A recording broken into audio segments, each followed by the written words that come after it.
What up, everybody? It's your boy, the Monkey King, aka Martial Arts T, better known as Mr. Woodall. Let's talk about resources, acquiring. What you've seen there is a lot of basic things I've collected up from my job. I built wood boxes for various companies at my job. That's what we do. We also build regular cardboard boxes. We basically build shipping containers to a degree, but our shipping containers are made out of wood and cardboard. So I was like, you know what? I need to start acquiring resources. I hear people talk about fat wood, and I'm seeing fat wood come through all the time, and we're just tossing it and throwing it out. So I started cutting it down and acquiring it, in small boxes, small little frays. And one time I just collected up a bunch of it, and I told my boss what it was and why I wanted it. She said she understood and let me have it. And I got a hell of a lot of fat wood now, and whatnot. But sawdust,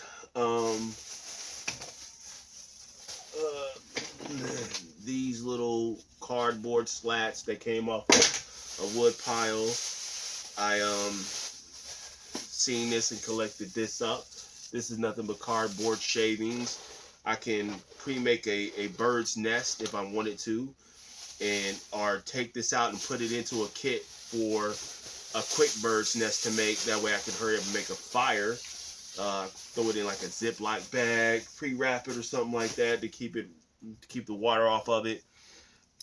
And if I'm out in a I get in a situation where the rain's coming down and I need to make a quick fire and whatnot.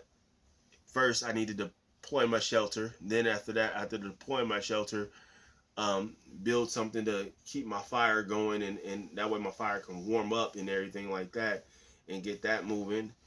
And nothing to it but to do it. Another resource is I had 2 survival kits. I want to say really 3. One was in the little box that you see. There's the Gordon one at Harbor Freight. Grab that. I'm gonna suggest grabbing it. And then there was one that comes in a pack, or this is built the same. They got any of those survival kits. Practice is practice. Break a lot of that stuff down. Learn how to use it properly, and I guarantee you might fuck up. It's just like building shelters with these.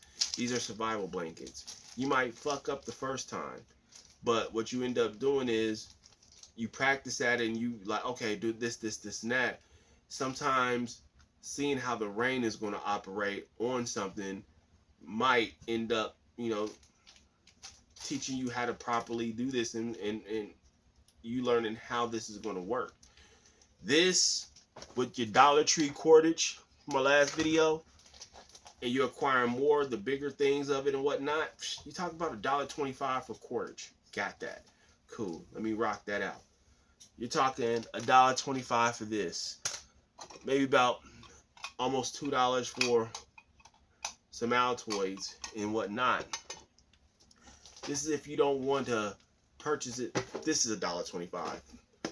You find a tin container like this, whether it's got something in it or not, use it. You can always buy some spray paint or some paint later on and repaint this to the color, or burn it down if it can handle the heat. Put it in a fire and char some of the stuff off. I did that with, where's it at?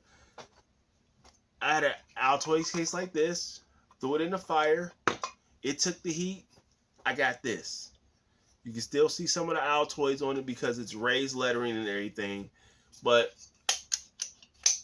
it is what it is.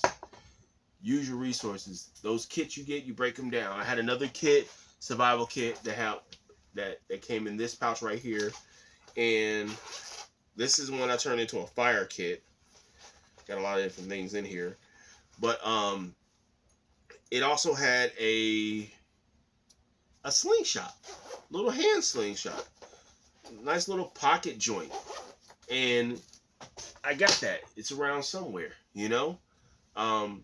keep that, and that's something that you can go to a park, find a nice little area where you feel like it is not frequented enough, or even walk, you know, saying on the lake or something, and you could just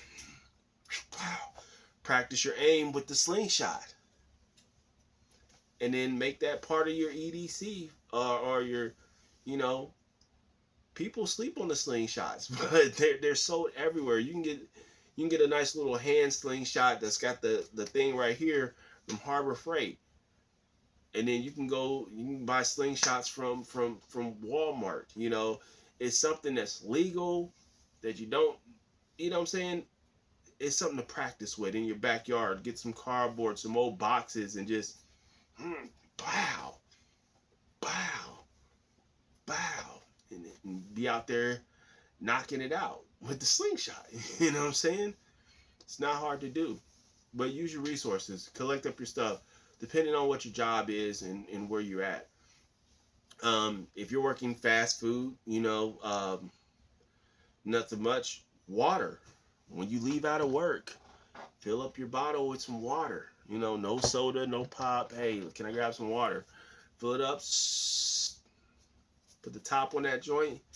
Walk out. You know what I'm saying? Put a little ice in there if you need to. Keep it cold. Make your journey home. If there's things that you can get to be able to help you store your EDC gear from your job, boxes, containers that they just normally get thrown out, grab that shit. You know what I mean? Shelter building and stuff like that comes into play, and just build up from there depending on what your job is. Just understand your resources and make sure that you talk to the proper people in charge when asking to take things, and get them so you can take them home with you, and aid you in your training. Hell, we were throwing away broomsticks, and I asked this dude, I said, hey, give me those broomsticks, and I went and asked the boss, and what I did is I cut them down. I Googled it, wrote it down in my notes on a lunch break, and then on my machine, I cut me down a few Tombos. You know, I think this is, I want to say, I had the inches written on the back end of one of them, I thought. But these two are basically the same. These are two of my longer ones that I got for that I can, you know, practice, because I understand the history of the Tombo in Japan and within Kempo Karate, what they were used for, how the villagers used them, why they use these, and everything. Made a video on it already. So I got these, and probably gonna have some more to come. I'm not gonna stop asking for them to be able to make these, because I can sand these down, I can wax them and wrap them a little bit and make each one of them different in their own special way, even repaint them after I do it, to where you would not know that these were old broomsticks that I done turned into training implements, you know. I got a friend who practiced Salat, Kali, and Wing Chun. So gotta have something for us to be able to move around and everything. So just, man, grab your resources. That's money right there saved. I mean, Kali sticks is anywhere from $17 on up, depending on where you're going, and you just need something that's going to last a long time. You could treat that wood, shave it down, find out what can increase it and everything, and make it. And shoot, there's your money right there. Hey, let me go buy this polish and then sit it on something so it could dry, and let it dry somewhere for a minute, and have it so it's all good to go. It's all shined up, glistening, and now you got a stick to get out there and get your workout on. You know, time. Learn where you're working at. Know the resources. Get organized. Because I told you, part of doing this EDC thing is staying organized. I know it looked like a clusterfuck of a mess on my desk in the beginning of the video, but I'm doing multiple videos. That's why everything is out the way it is. And you guys got to just get out there and do it, man. Get out there and work. Get out there, put the work in. Get out there and, you know what I'm saying, learn, train, and practice. If you're practicing a combative art, Silat, Kali, the Budo arts, whatnot, that is meant for protection and everything, you have to get out and practice. It ain't always got to be in the dojo. Get on your bike, walk, find an area to hike, find you a nice little park, and then pay attention to that park and find you your area which is going to be your spot, and get out there and practice. Do your push-ups, your sit-ups, do your calisthenics, do your supplementary workouts, you know what I'm saying, your conditioning workouts, and then get out there with your Kali sticks sometimes. Take, you know what I'm saying, some of your other stuff out there and train.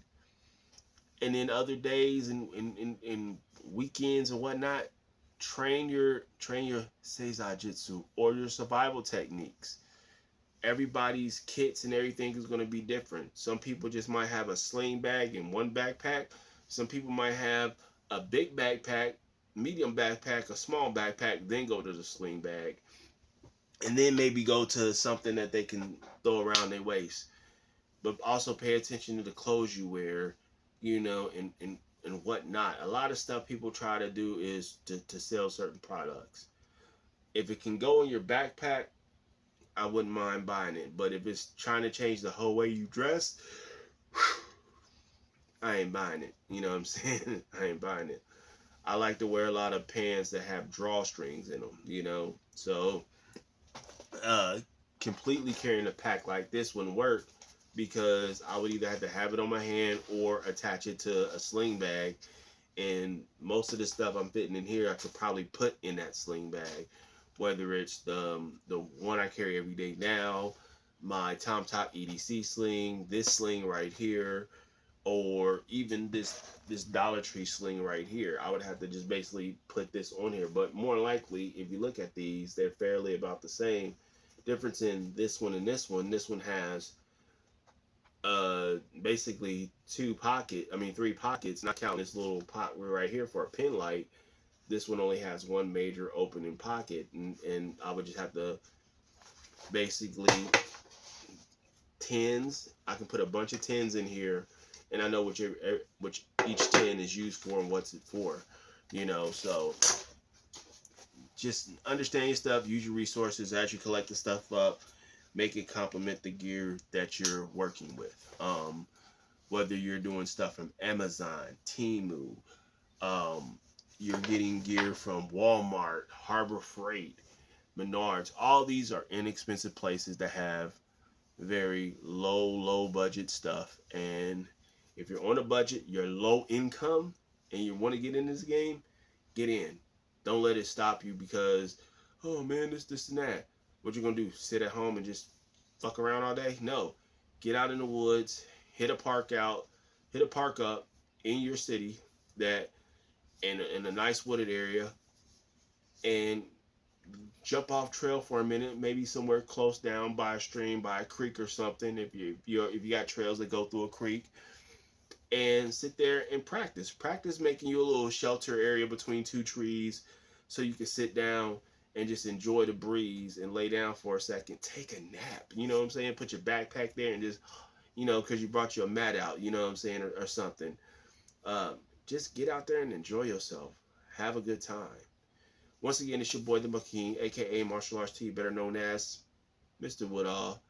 This is Seizai Jitsu. Get out there, train, stay focused, stay blessed. Much love, much respect to all my FMA people out there, all my combative arts people, whether you're Cantonese combative arts, whether you're Korean combative arts, or whatnot. Get out there, enjoy, practice, go to the range. Go to your range, whether it's shooting arrows, shooting guns, pellets or whatnot. Get out there, get outside the dojo and train. That's all I'm saying, train. Once again, it's your boy, the Monkey King, aka Martial Arts T, better known as Mr. Woodall. Y'all stay blessed, stay focused, keep practicing.